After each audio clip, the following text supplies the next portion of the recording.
پیارے بچوں، اگر آپ امتحان میں کامیاب ہونا چاہتے ہیں اور امتحان کی تیاری کے لیے جو سبق آپ نے یاد کیا ہے آپ کے ذہن سے نکلے نہیں، آپ کو بھولے نہیں، اور امتحان میں بیٹھ کر اگر آپ چاہتے ہیں کہ ہمارا ذہن کمپیوٹر کی طرح کام کرے، آپ نے اللہ تعالیٰ کے پاک کلام یعنی قرآن مجید کی صرف ایک آیت کا ورد کر لینا ہے، اور انشاءاللہ اس آیت کو پڑھنے کے بعد آپ اللہ تعالیٰ سے جس امتحان میں کامیابی کے لیے بھی دعا کریں گے، اللہ تعالیٰ آپ کو اس مقصد اس امتحان میں بھی کامیابی عطا فرمائے گا۔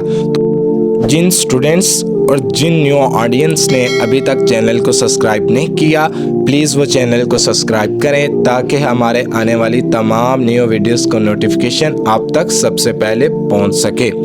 السلام علیکم ورحمۃ اللہ وبرکاتہ۔ کیسے ہیں آپ سب سٹوڈنٹس؟ امید کرتا ہوں سب خیریت سے ہوں گے۔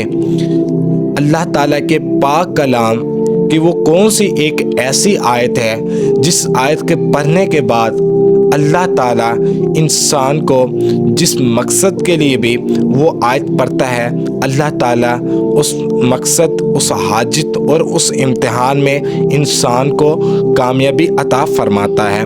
وہ قرآن مجید کی ایسی کون سی آیت ہے؟ لیکن اس آیت کو بتانے سے پہلے اس آیت کے متعلق آپ ایک حدیث سماعت فرما لیجئے۔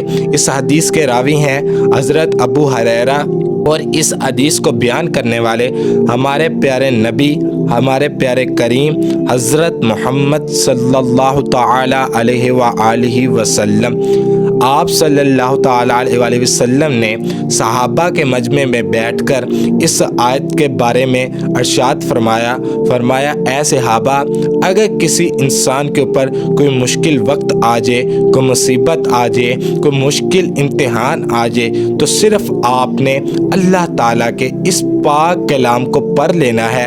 یہ اللہ تعالیٰ کو قرآن مجید سے سب سے خوبصورت ایک آیت ہے جس کے پڑھنے کے بعد اللہ تعالیٰ سے آپ جس مقصد، جس امتحان، جس مصیبت سے نجات کے لیے بھی دعا کریں گے، اللہ تعالیٰ آپ کو اس مشکل وقت سے بھی نجات عطا فرمائے گا۔ جس امتحان میں کامیابی کے لیے دعا کریں گے، اللہ تعالیٰ آپ کو اس امتحان میں بھی کامیابی عطا فرمائے گا۔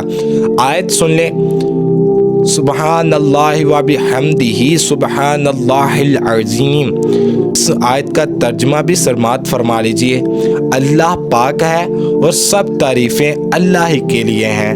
اللہ پاک ہے اور اللہ بڑی عظمت والا ہے۔ لیکن اس آیت کو پڑھنے کے بعد آپ اللہ تعالیٰ سے جس مقصد، جس حاجت، جس امتحان کے کامیابی کے لیے بھی دعا کریں گے، اللہ تعالیٰ آپ کو اس مقصد، اس امتحان میں کامیابی عطا فرمائے گا۔